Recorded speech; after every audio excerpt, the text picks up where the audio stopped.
Hello everyone, good নুন। তো রান্না বান্না সেরে দিয়ে চলে আসছিলাম একজনের বাড়ি। তো সেখানে আমার সোনাইয়ের পুজো হবে, মানে ওই কুমারী পুজো যেটা বলে।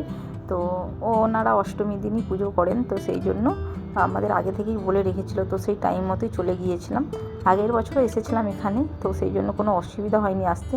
আর সাথে তো ছিল আমাদের এক চেনা পরিচিত আত্মীয়, তো সেই জন্য সবার সাথে আসছি, তো কোনো অসুবিধা হয়নি। ওই যে দুই বোনেরা বসেছে খেতে, তার সাথে সোনাইও খেতে বসছে। প্রথমে ওর পা ধুইয়ে মুছিয়ে ওকে আলতা পরিয়ে তারপর ওকে খেতে বসিয়েছে। তো সবার সাথে মোটামুটি দেখছি ভালোই খাচ্ছে। আর ও পিসিমণিদের তো মোটামুটি ও চিনে গেছে ভালোই, মাঝে মাঝে আসে আমাদের বাড়ি। আর প্রথম যেটা সোনাইয়ের খুব ভালো লেগেছে সেটা হচ্ছে ম্যাঙ্গোর ওই জুসটা। ওটা তো ও ছাড়বেই না, বাদবাকি লুচি কতটুকু খায়, ওই নামমাত্র এতটুকু খেয়ে হয়ে গিয়েছে। এরপর ওদের বরণ করে নেওয়ার পালা।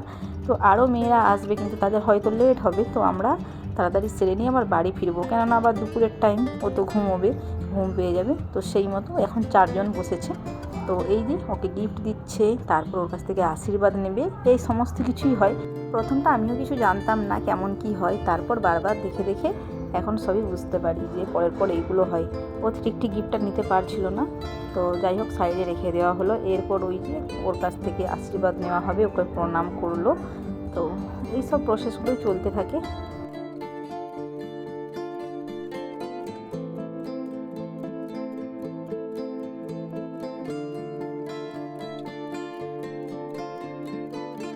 তো বেরিয়ে চলে আসছি, এবার বাড়ির পথে ফিরবো।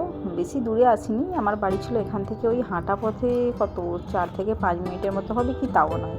তো ভিডিওটা কেমন লাগলো একটু কমেন্টে জানাবেন, ভালো লাগলে একটা ছোট্ট লাইক।